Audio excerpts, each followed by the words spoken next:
For years, the lake had been the heart of our home, a quiet refuge where the chaos of life couldn't touch us. That peace shattered the evening two police cruisers rolled slowly up my gravel driveway, red and blue lights reflecting off the water. My heart didn't sink because of the cops. It sank because I knew exactly who had called them. Mrs. Whitmore, the HOA president, was striding toward my porch with the posture of a queen marching into her court. Her lips were pressed into a razor-thin line, her eyes hard, and her hand gripped her phone like it was a weapon she couldn't wait to use. She wasted no time declaring her accusation to the officers. My daughter, Emma, had been trespassing on HOA property. The words hung in the air like a bad joke. Our family had lived beside this lake for generations. The property lines were carved in legal stone long before any HOA ever existed here. This was our water, our dock, our safe place. Emma had spent the entire summer there, free to swim, fish, and breathe without judgment or petty rules. I looked toward the dock and saw her standing in the fading light, the fishing pole hanging loosely from her hands. Her small frame was outlined against the fiery sunset, but her face was shadowed with confusion. The officers shifted uncertainly, glancing between me and the woman still gripping her phone like a badge of power. I stepped forward, voice steady but carrying the weight of my authority. This was my land, and my daughter had every right to be there. Mrs. Whitmore's gaze sharpened, her tone cold. She claimed the HOA had taken over the easement and that multiple complaints had been filed. The word stung, complaints from neighbors who had long resented the freedom my family enjoyed here, where respect mattered more than rules in a handbook. I could feel the air thickening, heavy with the quiet attention of unseen spectators. Curtains twitched in nearby houses. The neighborhood was watching, every pair of eyes fixed on this standoff. Emma, sensing the tension, hurried up the dock toward me. She pressed herself to my side, her fingers curling into my shirt. I gave her a reassuring squeeze and told her she was safe. Officer Ramirez, a young recruit barely out of the academy, looked like he wanted to speak but thought better of it. Finally, he muttered that they were just following orders. Mrs. Whitmore's lips tightened into an unyielding line as she spoke of legal notices and warnings I had never seen. My patience thinned. I told her plainly that this was nothing short of harassment. She had been playing politics while my daughter was enjoying what rightfully belonged to us. The sun dipped lower, bathing the lake in a deep, burning orange. The scene felt like a showdown in the moments before a storm breaks. Emma tugged at my sleeve and whispered that she wanted to go home. I looked down at her, forcing a small, steady smile. We would leave, but the fight was far from over. Mrs. Whitmore scoffed, spun on her heel, and strode away with the sharp click of her shoes on the pavement, as if slamming down a gavel. The officers stayed behind, caught in the thick tension that still lingered in the air. I could feel the invisible line between us and the HOA hardening. This was no longer about a single evening. This was the opening shot in a battle over the right to live free on my own land. I exhaled slowly, letting the tension settle before I spoke. For now, stand down, I told the officers. No arrests. No removals. But I want every single HOA document on my desk by tomorrow morning. My voice was steady, but every word carried a promise. If they thought they could bully my family, they were in for a rude awakening. Officer Ramirez nodded, a hint of relief crossing his young face. The tension that had gripped the air loosened just enough for the two cruisers to turn around, their lights fading into the darkening horizon. I stood still on the porch for a long moment, my gaze drifting to Emma. She was still trembling, her small frame silhouetted in the faint glow from the house. This fight was no longer about boundaries or bylaws, it was about protecting what mattered most. Let's get inside, I said gently, putting a hand on her shoulder. We need to plan our next move. As we walked toward the door, the echo of Mrs. Whitmore's voice still lingered in the evening air, sharp and intrusive, like a mosquito you can't quite swat. I knew that sound would haunt me. This wasn't going to be a skirmish that blew over. This was going to be a siege, one that would test my authority as sheriff, my patience as a neighbor, and my resolve as a father. Because when an HOA tries to play judge, jury, and executioner over your own backyard, the only law that matters is the one you're willing to enforce yourself. And I was ready. That night, the house felt heavier than usual, cloaked in a silence that wasn't peaceful, it was charged. Upstairs, Emma finally drifted off to sleep, but I couldn't shake the image of her earlier on the dock, clutching her fishing pole, confusion clouding her eyes. I sat at the kitchen table with the lamp casting long shadows over a half-empty coffee cup and a stack of unopened HOA documents. My mind was already dissecting every possible angle of this fight. The HOA wasn't just a collection of cranky neighbors and community newsletters. It was a machine, polished, well-funded, backed by attorneys, and driven by a handful of power-hungry board members who thought they could dictate the rhythm of life here. At the spearhead was Mrs. Whitmore, her ambition sharpened to a point. She wanted control, and she saw my land and the lake as territory to be conquered. But she didn't understand the man she was pushing against. I wasn't just the sheriff in uniform. I was a father. A protector. And I was willing to go further than she could ever imagine. By morning, my mind was set. I left the ranch early, the HOA's legal paperwork tucked under my arm like a shield. The deputies greeted me with quiet nods at the station, their expressions telling me they'd already heard whispers about last night's showdown. The tension was bleeding into town now, everyone wanted to know how far this would go. I spread the papers out on my desk and began combing through every page. Easements, maps, letters, and supposed complaints.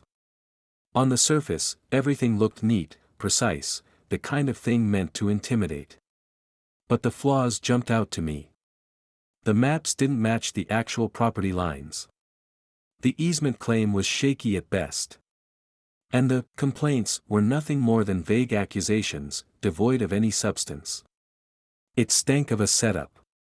By mid-morning, I called in Jenkins, my most trusted deputy. He'd been by my side through more than one storm. I need you to dig, I told him, my voice low but firm. Find out everything about this HOA, who's behind it, who's filing these complaints, and what their real endgame is. If they're bluffing, I want proof. If they're not, I want to know exactly what kind of war we're walking into. Without hesitation, Jenkins pulled out his phone and got to work. His loyalty was something I didn't take for granted. While he dug into their history, I decided to visit the heart of the dispute, the lake itself. The sun was high, the water shimmering as if the chaos of the past day hadn't touched it. Standing there, I could almost hear Emma's laughter again, carried by the breeze through the trees. For a moment, I let myself believe that things could be simple again. Then footsteps crunched behind me. A man I barely knew, middle-aged, with weathered hands and tired eyes, stopped a few feet away. He glanced around as if making sure no one saw him. "Sheriff," he said quietly, "I don't agree with what they're doing. The HOA's been pushing too hard lately. It's not right." I nodded in silent thanks. In a fight like this, allies were precious, even the quiet ones. His words reminded me that not everyone had fallen in line behind Mrs. Whitmore. That evening, I sat on the porch, the sun dipping behind the hills. Emma padded out barefoot, climbed into my lap, and took my hands in hers. "Daddy," she said softly, "will they really make me leave?" I wrapped my arms around her. "Not if I can help it, sweetheart. This is our home, and I'll fight for it." By the next morning, the air on the ranch felt different. There was an unspoken electricity, as though the land itself knew a battle was coming. At the station, Jenkins returned with a folder thick with information. The HOA's leadership was tangled up with developers, and Mrs. Whitmore was allegedly plotting to raise fees and expand her grip on the neighborhood, using the lake as her bargaining chip. This was no longer about a dock, a lake, or even my daughter's summer afternoons. This was about power, money, and the length some people will go to take what isn't theirs. That afternoon, I set up a private meeting with Mrs. Whitmore at the local diner. The kind of place where every conversation is overheard, but no one admits it. When she arrived, her smile was polite but sharp, her eyes calculating. The air between us was thick with unspoken threats, each of us knowing the other wasn't going to back down. And as I sat across from her, I knew this, the real fight was just beginning.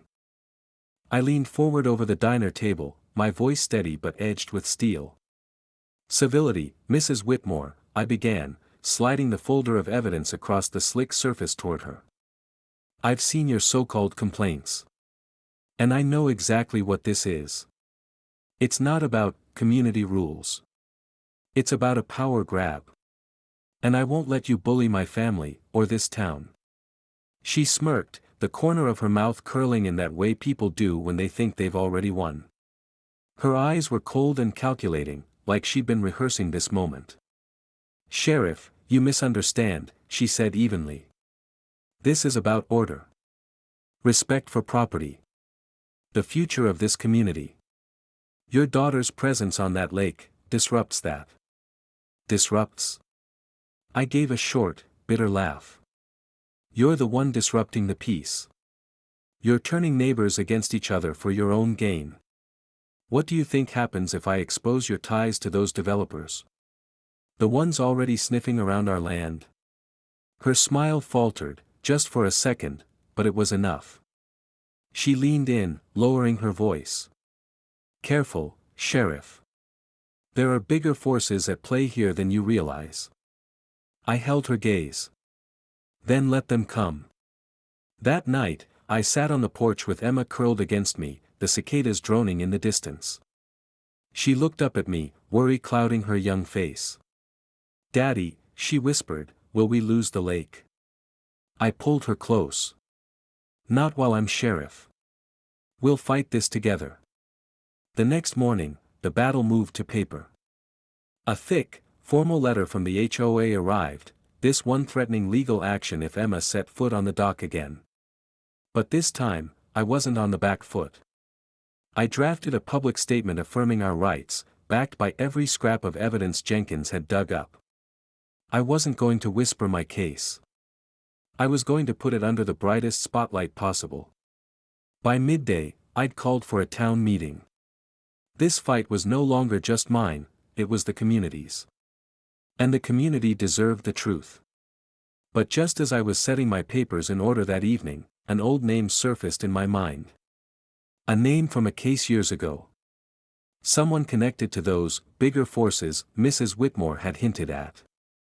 My gut told me this ran deeper than HOA bylaws, there was something older, darker, and far more calculating pulling strings here. The night before the meeting, the ranch was wrapped in an uneasy stillness. Even the crickets seemed quieter. I stayed up late, sifting through every document, every map, every photograph. The stakes were no longer just about property lines, they were about truth, and the kind of future my daughter would grow up in. When morning came, the town hall was packed wall to wall. Farmers in worn hats. Young couples with kids. Retirees with folded arms. Their faces were a mix of curiosity, concern, and quiet anger. Word had spread fast.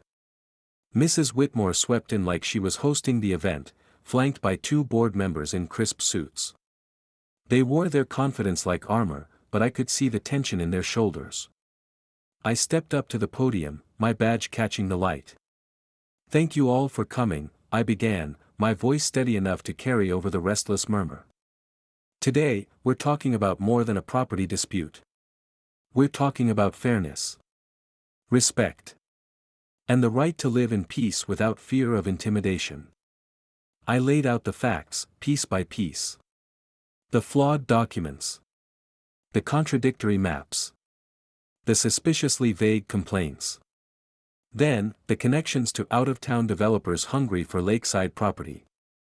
I held up the easement documents, showing exactly how they tried to twist the language to stake a false claim. The room grew quiet, the weight of truth replacing the hum of whispers. Questions started to come, sharper and louder now. "Why wasn't this made public before?" someone asked from the back. Another voice called out, "We didn't sign up for this kind of control." Mrs. Whitmore rose to defend herself, but the confidence in her tone had cracks now. Her words sounded rehearsed, brittle against the tide turning in the room. When it was my turn again, I leaned forward. This community doesn't belong to a select few behind closed doors. It belongs to all of us. We stand together, or we lose what makes this place worth living in. The vote that followed was quick, decisive, and overwhelming. The HOA's claim over the lake easement was revoked. Just like that, Mrs. Whitmore's grip was broken. She stood frozen for a moment, her expression a strange mix of disbelief and quiet fury.